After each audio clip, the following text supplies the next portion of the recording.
Hello, this is Mac Haddo, Senior Fellow on Public Policy with the American Kratom Association, and welcome to episode 4 of the End Kratom Misinformation series, where today we're going to take a look at the New York Times hit piece on Kratom.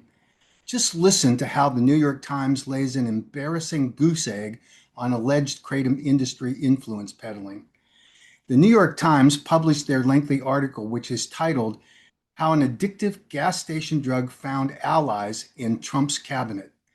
After thousands of words, dozens of interviews, digging through years of campaign finance records, lobbying disclosures, political donations, and investigative reporting, what earth-shattering scandal did the New York Times uncover? The companies in the kratom industry hired lobbyists.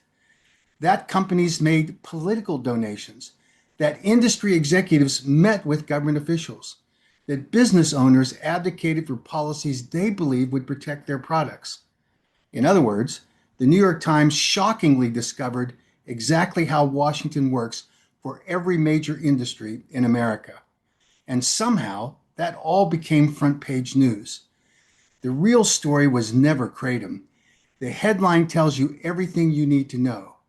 The New York Times didn't write a story about kratom. They wrote another story about the number one public enemy in their view, Donald Trump. Kratom simply became the weapon to go after Trump.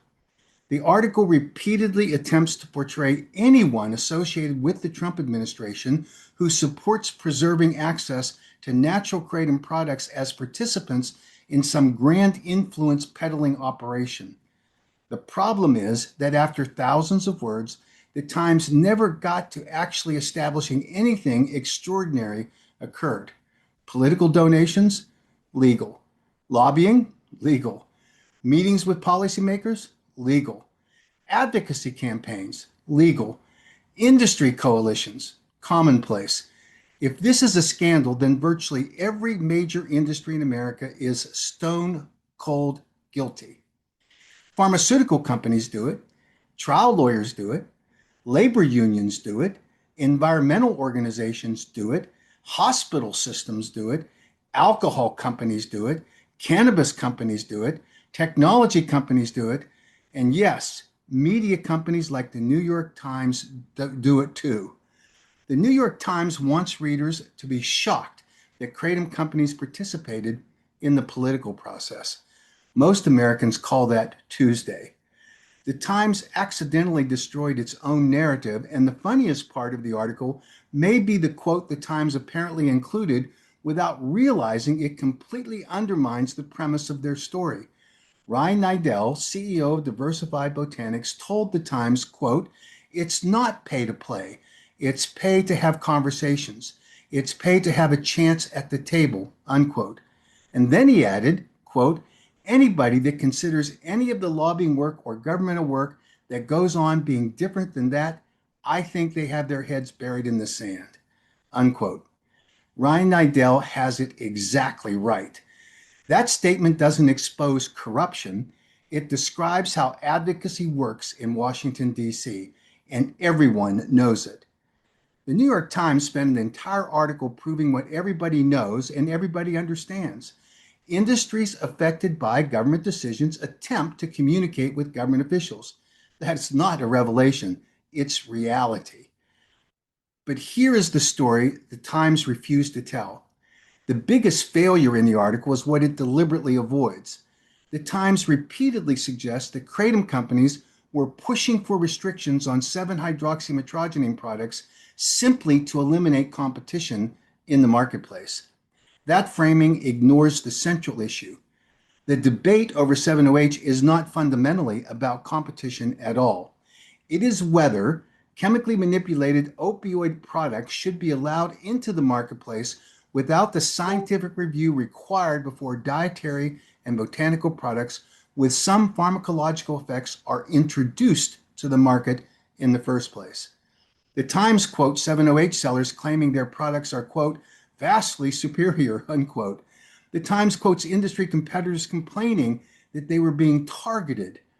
But what the article never seriously addresses is the scientific distinction that regulators, toxicologists, addiction specialists, and policymakers have increasingly focused on.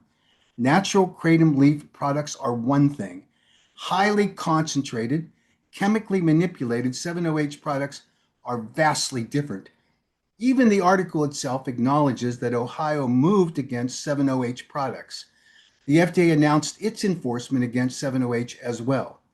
Federal officials publicly distinguished natural kratom leaf from synthetic and chemically manipulated, highly concentrated 7-OH opioid products. Mark Wayne Mullen did it. Marty McCary did it. Robert F. Kennedy Jr. did it. Yet the Times refuses to ask the obvious question: what if they were right? What if the distinction matters? What if this was never about protecting companies from competition?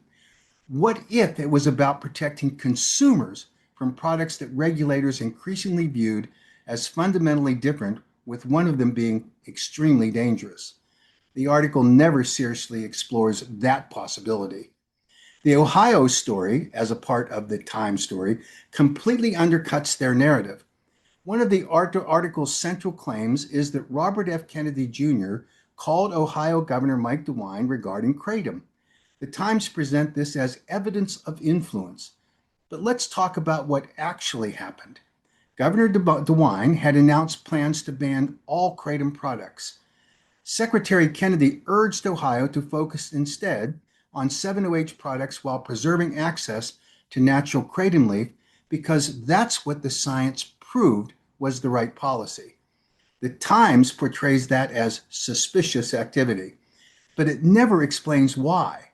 If federal officials genuinely believed there was a meaningful difference between natural kratom leaf and chemically manipulated 7-OH products or opioids, then urging a state to make that distinction isn't corruption. It's good public policy, and it protects consumers. And notably, Ohio initially moved exactly in that direction by prohibiting 7-OH products. The article spends more time discussing campaign donations than discussing whether the underlying policy position had any merit at all. That says everything. Here's where the FDA website narrative falls apart. The Times highlights changes to the FDA's Kratom webpage. Again, readers are encouraged to assume wrongdoing. But what exactly changed? The article acknowledges that the FDA did not remove its primary warnings regarding alleged risks such as liver toxicity, seizures, and substance use disorder. Those warnings remained and continue to be on the website today. Instead, some links related to enforcement actions were removed. The article never establishes that the scientific position of the FDA has changed in any way. It never establishes that consumers were deprived of safety information. It never establishes that the changes were improper. Instead, it asks readers to infer misconduct from routine website edits. We expect more will come because of the science. But none of that is evidence, and certainly not the way the Times portrayed it. That's simply insinuation. And what about the Wyatt Wheeler narrative? The article devotes significant attention to the death of Wyatt Wheeler and prominently features his mother, Patty Wheeler. Any discussion of Wyatt's death should begin with compassion for his family. And certainly, Patty Wheeler firmly states that she believes Kratom killed her son. She's entitled to that belief personally. But compassion does not eliminate the need for scrutiny. There are significant gaps in the story Patty Wheeler is telling today than what the facts of the autopsy suggest. For example, Patty says the medical examiner told her Wyatt died from kratom because he had consumed significant amounts of kratom immediately prior to his death. But the tox screen, which is public, showed 10 other substances other than kratom that were identified and, importantly, quantified. But kratom itself was identified as positive, but not at any quantifiable level. Something does not add up with that story. The article presents the case as if it were settled science. It is not. Even the article does acknowledge that the medical examiner attributed the death to combined effects of metrogenine, an antidepressant, and antihistamines. That is not the same thing as saying kratom alone caused the death, as Patty Wheeler has told reporters that she is 100% certain it was kratom because the medical examiner told her so. More importantly, the Times never explores the growing debate surrounding postmortem investigations involving kratom. It never examines whether consistent methodologies are being used today. It never discusses the Center for Disease Control's own observations about inconsistencies in death reportings involving kratom. It never investigates competing scientific interpretations. It never asks whether public claims made about the case accurately reflect the complete record. Instead, it presents one narrative and expects readers to accept it without question. That is advocacy. That is not investigative journalism. And how about the biggest goose egg of all? After reading the entire article, one question remains. What exactly did the New York Times prove? Did it prove bribery? No. Did it prove corruption? No. Did it prove unlawful conduct? No. Did it prove the federal officials ignored science? No. Did it prove that the distinction between natural kratom and 7-OH products is scientifically invalid? No.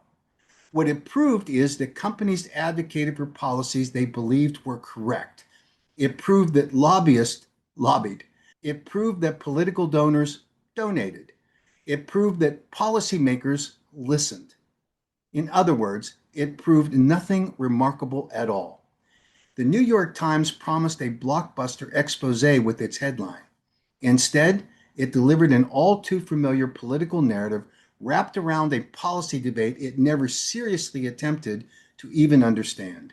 For a newspaper that claims to be exposing influence peddling, the article itself reads more like an exercise in narrative peddling.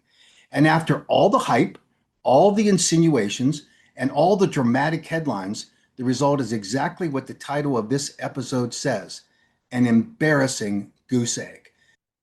And so, if you allow me one final observation, in all of this investigative work that was done by the New York Times, the one thing that they either deliberately omitted or didn't catch was that there are people in the 7-OH industry who have openly bragged at industry meetings that they paid $500,000 in order to meet with President Trump about the 7-OH issue. So, to the New York Times, if you want to attack Donald Trump, go ahead and take your chances. If you want to attack kratom, talk to some of the 24 million kratom consumers who use kratom every day responsibly and safely, and that will allow you to get to the truth. Thank you for joining us for episode 4 of the End Kratom Misinformation series. Stay tuned, lots more to come. Thank you.